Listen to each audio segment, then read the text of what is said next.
الشيطان الرجيم بسم الله الرحمن الرحيم الحمد لله الملك الحق المبين قاسم الجبار الملك الحليم رب اشرح لي صدري ثم الصلاة والسلام على رسول الله النبي الأمين سيد المعدد بشير المشدد نذير المجدد محمود الأحمد أبي القاسم محمد اللهم صل على محمد وآل محمد وجل وجهك وعلى أهل بيت الطيبين الطاهرين الذين أذهبناهم الرجس أهل البيت ويطهرهم تطهيرا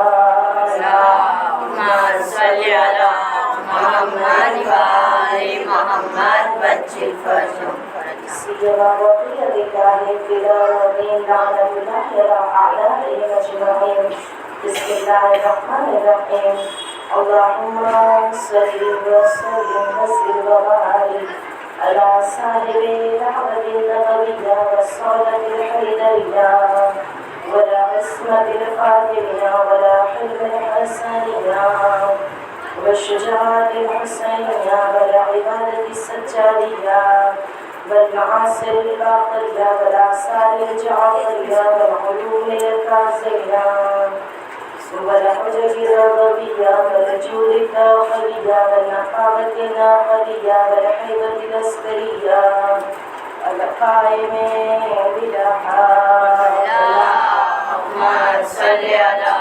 محمد وآل محمد وجل وجهك سب سے پہلے زمانہ کی سلامتی دعا کریں بسم اللہ الرحمن الرحیم اللہم صل ولیک الحجۃ ابن الحسن صلواتک علیہ وعلی آبائہ فی ہذہ الساعۃ وفی کل ساعۃ وليا وحافظا وقائدا وناصرا ودليلا وعينا حتى تسكنه أرزك تهوى وتمتعه فيها طويلا اللهم صل على محمد وآل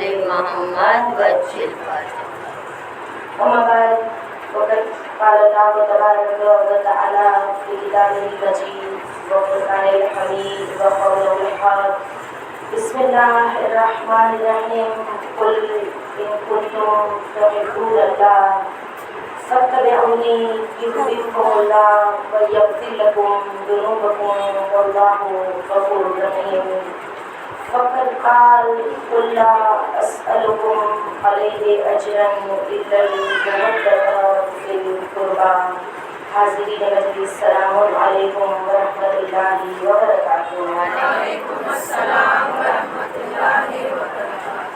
میری عزیز ماں اور بہنیں، قرآن مجید کی دو آیتوں کو میں نے سلام کلام کے طور پہ تلاوت کرنے کا شرف حاصل کیا ہے. سورہ آل عمران کی آیت نمبر 31 اور سورہ شورا کی آیت نمبر 23. پروردگار عالم سورہ آل عمران کی آیت نمبر 31 میں یہ ارشاد فرماتا ہے کہ قل ان کنتم تحبون اللہ، میرے حبیب ان لوگوں سے کہہ دو جو دعوے محبت کرتے ہیں، جو یہ کہتے ہیں کہ پروردگار ہم تم سے محبت کرتے ہیں، ان سے کہہ دو کہ اگر تم محبت کے دعوے میں سچے ہو تو فاتبعونی، میرے حبیب وہ تیری اطاعت کرے. یحببکم اللہ، اگر وہ تیری اطاعت کریں گے، رسول اللہ کی سیرت پر عمل کریں گے، تو پروردگار عالم کہتا ہے کہ میں بھی ان لوگوں سے محبت کروں گا. وَيَغْفِرْ لَكُمْ ذُنُوبَكُمْ، اس کے گناہوں کو بخش دوں گا. وَاللَّهُ غَفُورٌ رَحِيمٌ، اور پروردگار عالم بخشنے والا رحیم ہے. میری عزیز ماں بہنیں، جہاں پہ رسول اللہ کی اطاعت کا قرآن میں ہمیں حکم دیا گیا ہے، وہیں پہ قرآن مجید میں پروردگار عالم اپنے حبیب پہ وحی کو نازل کرتے ہوئے کہتا ہے کہ میرے حبیب جو تمہیں اجر رسالت ادا کرنا چاہتے ہیں ان سے کہہ دو قل لا اسألکم علیہ اجرا الا المودۃ فی القربى، مجھے اجر رسالت کے طور پر کچھ نہیں چاہیے علاوہ یہ کہ میری اہل بیت سے تم مودت رکھو۔ اور اہل بیت کی محبت اور مودت جو اجر رسالت کے طور پہ ہم سے اور آپ سے مطالبہ کیا گیا، کیونکہ محب اہل بیت بن جانا ایک بہت بڑی فضیلت ہے، ایک بہت بڑا مقام ہے۔ اتنا بڑا مقام ہے کہ اللہ کے رسول ارشاد فرماتے ہیں کہ محب اہل بیت جو قیامت کے دن انہیں مخصوص انداز میں خداوند عالم مخاطب ہو کے ان سے کلام کرے گا، یہ وہی محب اہل بیت ہے جو رسول اللہ کہتے ہیں کہ میری نسل میں ہونے والے اماموں کو منصوص من اللہ جانے، اللہ کی طرف سے ہونے والے امام جانے اور ان کی اطاعت کرے، ان کی محبت کو اپنے دل میں جگہ دے، تو ایسے محب اہل بیت کے لیے قیامت کے دن پروردگار عالم ایک ندا بلند کرے گا، مخاطب ہو کے ان سے کلام کرے گا کہ اے محب اہل بیت، دنیا اور آخرت کی تمام خیر، تمام بھلائی تیرے لیے ہے، اس میں کوئی شک نہیں ہے کہ جنت تیرے لیے ہے، اس لیے کہ رسول اللہ کہتے ہیں کہ محب اہل بیت میں 20 خصلتیں پائی جاتی ہے، 20 کوالٹیز پائی جاتی ہے، 20 اوصاف پائے جاتے ہیں، اور یہ 20 خصلتیں جو پائی جاتی ہے، 20 اوصاف پائے جاتے ہیں، جس میں سے 10 دنیا میں ہے اور 10 آخرت میں ہے۔ عزیزوں، مسلسل ہماری گفتگو اسی موضوع پر چل رہی ہے کہ وہ کون کون سی 10 کوالٹیز ہے جو محب اہل بیت میں دنیا میں پائی جاتی ہے۔ اللہ کے رسول کہتے ہیں کہ سب سے پہلی صفت محب اہل بیت میں جو پائی جاتی ہے الزہد فی الدنیا، جو محب اہل بیت ہوتا ہے وہ دنیا میں زہد اختیار کرتا ہے۔ پھر اس کے بعد دوسری صفت اللہ کے رسول یہ ارشاد فرماتے ہیں کہ جو محب اہل بیت ہوتا ہے والحرص علی عمل الصالح، وہ نیک عمل کرنے میں حریص ہوتا ہے، لالچی ہوتا ہے، وہ نیک عمل کرتے کرتے کبھی بھی تھکتا نہیں ہے۔ اللہ کے رسول کہتے ہیں محب اہل بیت میں جو تیسری صفت پائی جاتی ہے، اللہ کے رسول کہتے ہیں کہ والورع فی الدین، وہ دین کے معاملے میں ورع پسند ہوتا ہے، تقوی سے بھی بلند منزل پہ فائز ہوتا ہے۔ اور پھر اس کے بعد اللہ کے رسول جو محب اہل بیت کی اس کے بعد والی کوالٹیز کو بیان کر رہے تھے، اللہ کے رسول کہتے ہیں کہ چوتھی کوالٹی جو محب اہل بیت میں پائی جاتی ہے قیام اللیل، وہ راتوں کو قیام کرنے والے ہوتے ہیں، رات کا ایک حصہ اللہ کی عبادت میں گزارنے والے ہوتے ہیں۔ اور پانچویں کوالٹی، پانچویں صفت محب اہل بیت کی یہ ہے کہ والرغبۃ علی العبادہ، وہ عبادت کی طرف رغبت کرنے والے ہوتے، شوق کے ساتھ عبادت کرنے والے ہوتے، سستی اور کاہلی کے ساتھ وہ عبادت نہیں کرتے ہیں، رغبت کے ساتھ، شوق کے ساتھ عبادتوں کو انجام دینے والے ہوتے ہیں۔ پھر اس کے بعد اللہ کے رسول محب اہل بیت کی جو چھٹی صفت بیان کرتے ہیں، کہتے ہیں کہ والبغض الدنیا، یہ اہل بیت کے محب وہ ہوتے ہیں جو دنیا کی خواہشات سے بغض رکھتے ہیں، دنیا کی خواہشات کو پسند نہیں کرتے ہیں۔ اسی لیے امیر المومنین اور رسالت مآب کی حدیث ہے کہ تم سے پہلی امت کو 2 چیزوں نے تباہ کر دیا، یہ 2 امتیں تھی جو ہلاک ہو گئی، اور وہ 2 چیزیں کون سی تھی جس کی وجہ سے اگلی امتیں ہلاک ہو گئی؟ کہاں؟ خواہشات کی پیروی اور لمبی لمبی آرزوئیں، یہ چیزیں انسان کو ہلاک کر دیتی ہے۔ محب اہل بیت دنیا کی خواہشات سے بغض رکھتا ہے۔ اور میری عزیز ماں بہنیں، آئیے آج اس سلسلے کی ہماری 7ویں مجلس ہے، اور 7ویں صفت محب اہل بیت کی، 7ویں کوالٹی محب اہل بیت کی۔ محب اہل بیت کیسا ہوتا ہے؟ اللہ کے رسول کہتے ہیں کہ والسخا، اس کے اندر سخاوت پائی جاتی ہے، وہ اللہ کی راہ میں اپنے مال کو خرچ کرنے والا ہوتا ہے۔ عزیزوں، جب مال خرچ کرنے کی بات آتی ہے تو سب سے پہلی بات تو یہ کہ اللہ کی راہ میں مال خرچ کرنے والے کے لیے ضروری یہ ہے کہ جب اللہ کی راہ میں مال کو خرچ کرے تو 2 چیزوں کا خیال رکھے۔ علماء کہتے ہیں سب سے پہلی چیز، جب بھی اللہ کی راہ میں ہم کسی بھی چیز کو دیں، سب سے پہلے یہ سوچے کہ جو مال میں دے رہی ہوں، جو چیز میں اللہ کی راہ میں دے رہی ہوں، وہ میری نہیں ہے۔ سب سے بڑا دھوکہ اور شک اس بات کا ہے کہ میں شاید کسی کی مدد کرتی ہوں تو یہ سوچ کے کہ میرے پیسوں سے میں مدد کرتی ہوں، جبکہ علماء کہتے ہیں نہیں، جو مال سے مدد کرتے ہیں اسے چاہیے کہ وہ مال کا اپنے آپ کو امین سمجھے، امانت دار سمجھے۔ اگر میں اپنے آپ کو امانت دار سمجھوں گی تو کبھی بھی میں یہ نہیں کہوں گی میں نے آپ کو دیا۔ مثال کے طور پہ آپ نے کوئی چیز مجھے امانت کے طور پہ دی ہے، میں واپس کروں گی تو ایسا نہیں جتاؤں گی کہ میں اپنی جیب سے پیسے لے لوں، نہیں، یہ آپ کی امانت تھی جو میرے پاس رکھی ہوئی تھی۔ اور جو بھی انسان خدا جسے مال دیتا ہے وہ مال کا امین ہوتا ہے، امانت دار ہوتا ہے، اور اس سے وہ مال غریبوں تک پہنچانا ہوتا ہے۔ اگر وہ اپنے آپ کو مال کا امین سمجھے گا تو حدیث کہتی ہے کہ کبھی بھی اس کے اندر تکبر نہیں آئے گا، گھمنڈ نہیں آئے گا، کبھی بھی وہ اس مال کی وجہ سے ایسا نہیں جتائے گا کہ آج اکڑ رہے ہو، کل میں نے مدد کی تھی تمہیں، تمہارا گھر تو میں نے دلا کے دیا تھا، میں نے 5 لاکھ روپے کی مدد کی تھی۔ یہ انسان کیوں کہتا ہے میں کہاں سے آتا ہے؟ اس لیے کہ میں اپنے آپ کو مال کی مالک سمجھتی ہوں۔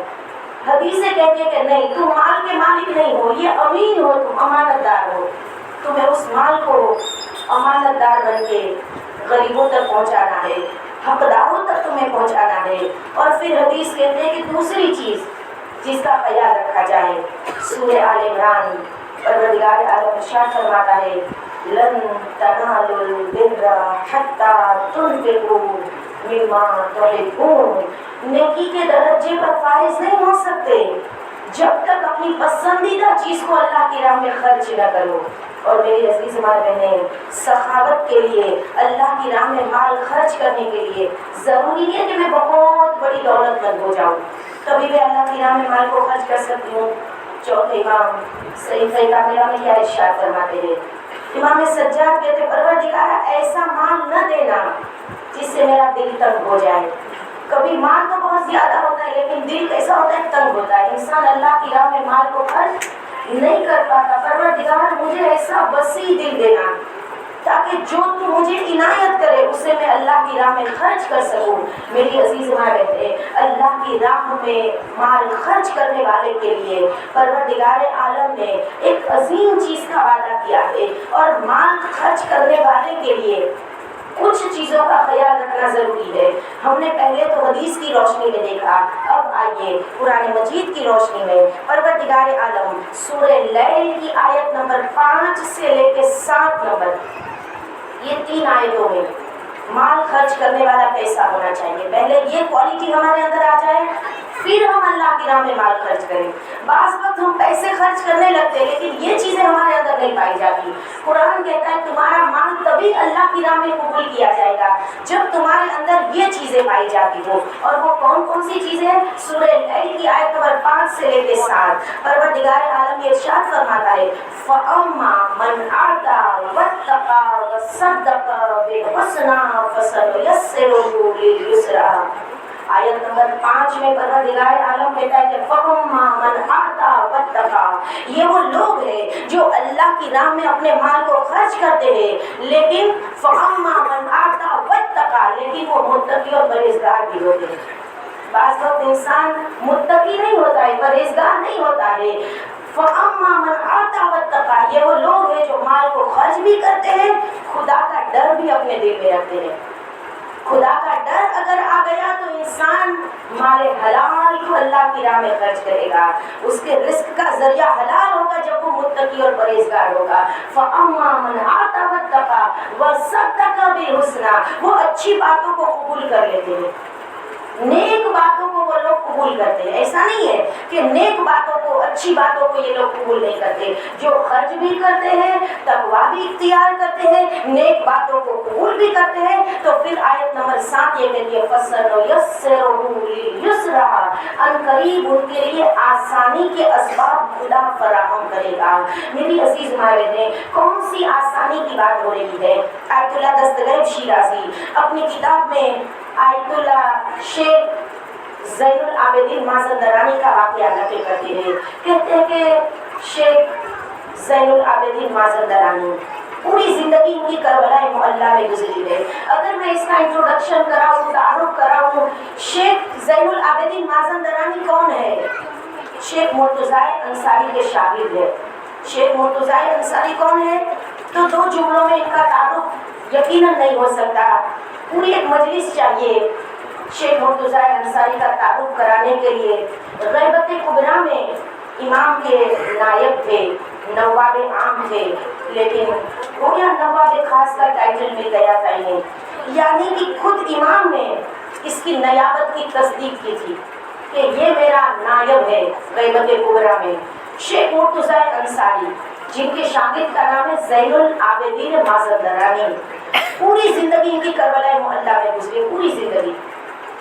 کہتے ہیں کہ ہندوستانی زائر جو کربلا جاتے تھے، بعض وقت زیارت کے سفر میں پیسوں کی کمی ہو جاتی تھی، ان کے پاس پیسے نہیں ہوتے تھے، تو شیخ زین العابدین مازندرانی ان کی مدد کرتے تھے۔ ہندوستانی زائر کہتے تھے کہ ہم وطن جائیں گے تو آپ کو پیسے لوٹا دیں گے، ہم سفر میں پیسے ختم ہو گئے تھے۔ شیخ زین العابدین مازندرانی اپنے زمانے کے اسقیاء میں ان کا شمار ہوتا تھا، سخی لوگوں میں۔ اب جب سخی لوگ کی بات آئے گی تو ہم کیا سوچیں گے؟ اگر کوئی کہے فلاں سخی ہے، ہم فوراً سوچیں گے کہ یہ بہت پیسے والا ہوگا، فوراً ہم یہی سوچتے ہیں بہت دولت مند ہوگا، کبھی تو اللہ کی راہ میں مال خرچ کرتا ہے۔ میں نے پہلے ہی بتایا، مال خرچ کرنے کے لیے، سخی ہونے کے لیے مال کا زیادہ ہونا ضروری نہیں ہے، دل بڑا ہونا ضروری ہے۔ شیخ زین العابدین مازندرانی اتنا مال خرچ کرتے تھے، اتنا مال خرچ کرتے تھے، کہتے ہیں کہ کسی سائل کو اپنے در سے خالی نہیں جانے دیتے تھے، کسی سائل کو نہیں جانے دیتے تھے۔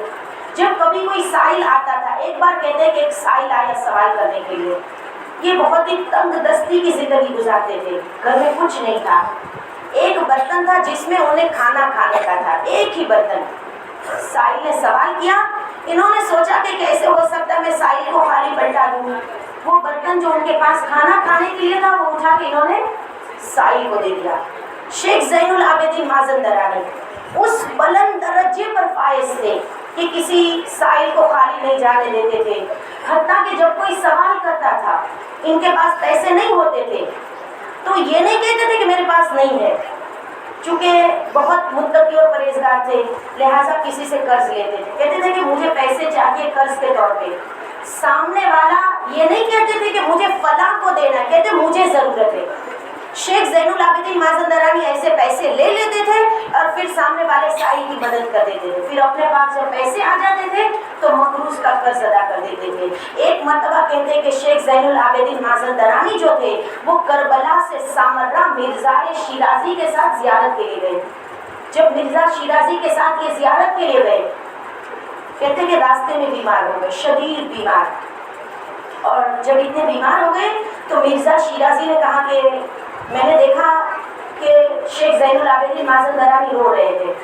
اب انسان جب شدید بیمار ہوتا ہے تو پہلے کیا نظر آتا ہے؟ اسے موت نظر آتی ہے۔ مرزا شیرازی نے انہیں دلاسا دیا، کہا زین العابدین آپ روئیے نہیں، انشاءاللہ آپ شفایاب ہو جائیں گے، آپ کو اس بیماری سے اچھا ہو جائے گا، کیوں رو رہے ہیں؟ آپ انشاءاللہ شفایاب ہو جائیں گے۔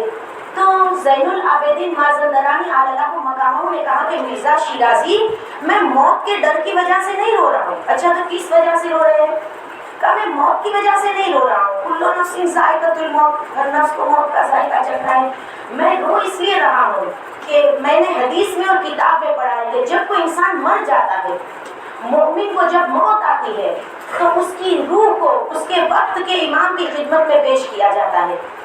میں مر جاؤں، مجھے موت کا ڈر نہیں ہے، میری روح کو جب امام زمانہ کی خدمت میں لے جایا جائے گا تو مجھے ڈر اس بات کا ہے کہ امام زمانہ مجھ سے ایک سوال پوچھیں گے، کہے کہ مازندرانی ہم نے تجھے کتنی عزت دی تھی، کتنی بڑی عزت کا مالک بنایا تھا، تو اس عزت کی وجہ سے تو زیادہ سے زیادہ قرض لے کے غریبوں کی مدد کیوں نہیں کرتا تھا؟ تو قرض لے کے حاجت مندوں کی حاجت کو پوری کیوں نہیں کرتا تھا؟ مجھے ڈر ہے اس بات کا، اگر امام زمانہ نے مجھے یہ سوال پوچھ لیا تو میں امام کے سامنے شرمندہ ہو جاؤں گا۔ عزیزو سوچئے، نہج البلاغہ میں امیر المومنین کیا کہتے ہیں؟ جب کوئی ایک غریب بھوکا سو جاتا ہے، اس کا مطلب یہ نہیں کہ خدا نے اس کو بھوکا سلایا ہے، ایک ہے پیسے والا جس نے اس غریب کے حق کو دبا دیا ہے۔ محلوں سے گزرتے تھے تو مولا کیا کہتے تھے؟ غریبوں کے حق کے دبنے کی مجھے بو آ رہی ہے۔ کیا کبھی ہم یہ سوچتے ہیں؟ ایک گھر ہے تو دوسرا گھر خریدنے کے بارے میں سوچ رہے ہیں، ایک گاڑی ہے تو دوسری گاڑی خریدنے کے بارے میں سوچ رہے ہیں۔ وہ ضرورت مند طبقہ کہ جس کے پاس ضرورت کے سامان بھی نہیں ہے، ہم اپنے وقت کے امام کو کیا جواب دیں گے؟ ہم وقت کے امام سے کیسے سامنا کریں گے؟ جبکہ زین العابدین مازندرانی علی اللہ مقامہ خود اس تنگ دستی کی زندگی گزارتے تھے، لیکن پھر بھی کہتے ہیں میں امام کو کیا جواب دوں گا۔ میری عزیز ماں بہنیں، ایک طرف آقا سید الشہداء کی عزاداری ہے تو دوسری طرف امام حسین علیہ السلام کی عزاداری اور امام حسین کی زیارت ہے۔ یہ دونوں چیزیں اگر آپ پیرالل لے کے چلیے تو آپ دیکھیے یہ چیزیں ہر ایک کو نصیب نہیں ہوتی ہے۔ پروردگار عالم یہ چیزیں سب کو نہیں دیتا ہے۔ دولت دنیا خدا ہر ایک کو دیتا ہے، اپنے دوستوں کو بھی دیتا ہے اور اپنے دشمنوں کو بھی دیتا ہے، لیکن محب اہل بیت، حب اہل بیت، ولایت مولا کی خدا سب کو نہیں دیتا، صرف منتخب شدہ سلیکٹڈ مخصوص لوگوں کو دیا کرتا ہے۔ اور خدا کا شکر ادا کرے، خدا نے اس گروہ میں ہمارا شمار کیا۔ اور ان لقتل الحسین حرارۃ فی قلوب المؤمنین لا تبردوا ابدا۔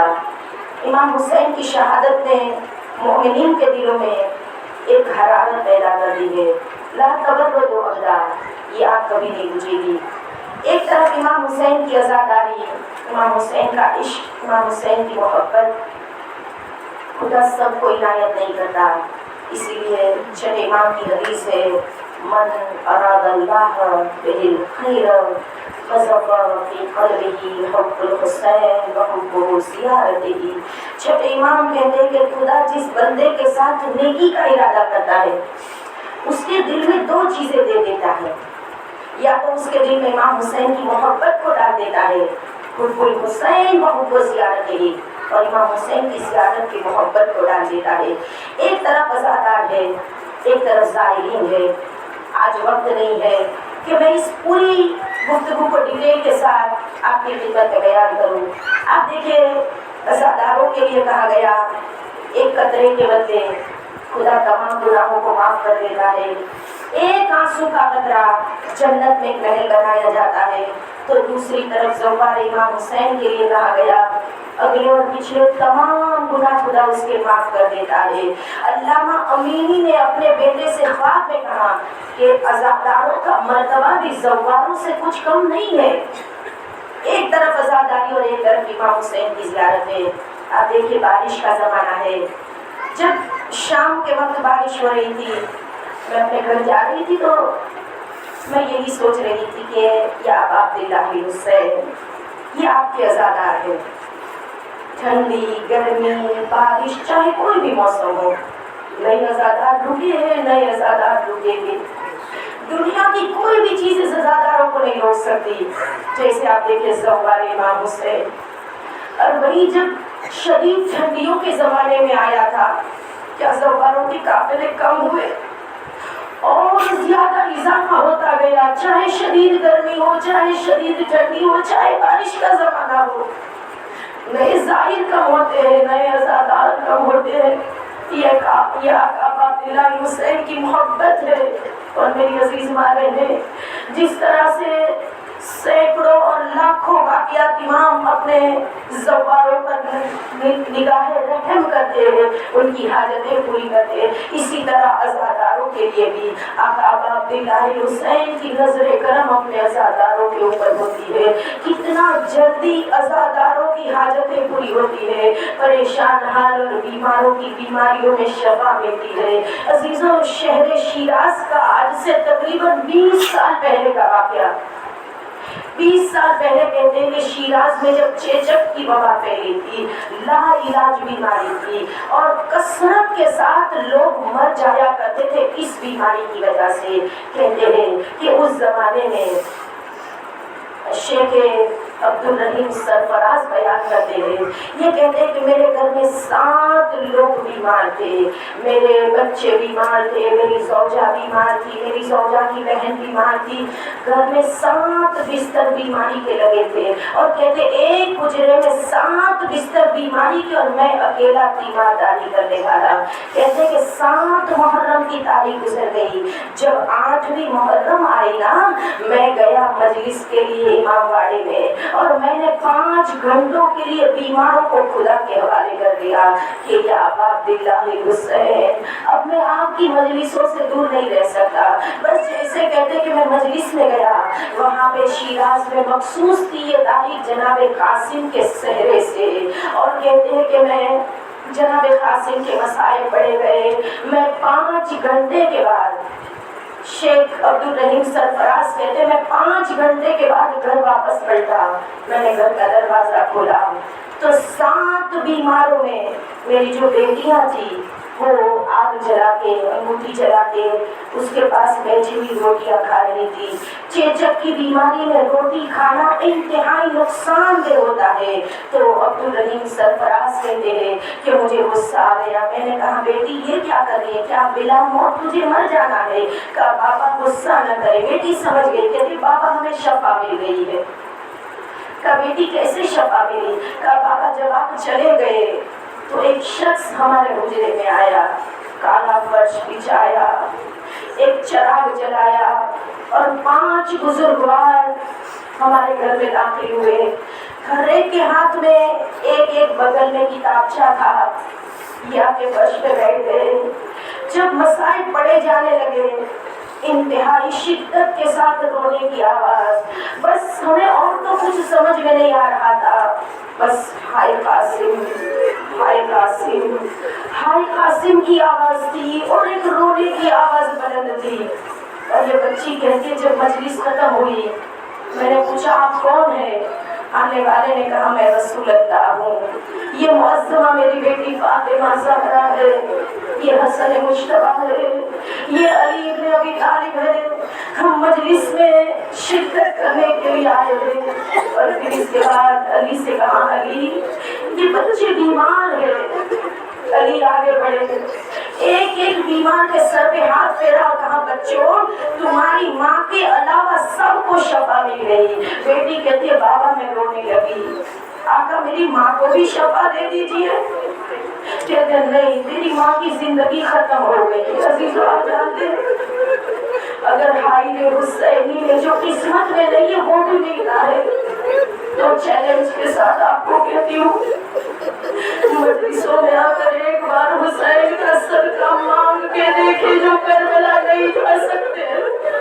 مولا ہماری تو کربلا بنا یہی فرش کے عذاب ہے، جب قسمت کا بلاوا ہوگا تو ہم بھی ان ظاہروں میں شامل ہو جائیں گے، ورنہ غریبوں کی کربلا تو یہی فرش کے عذاب ہے۔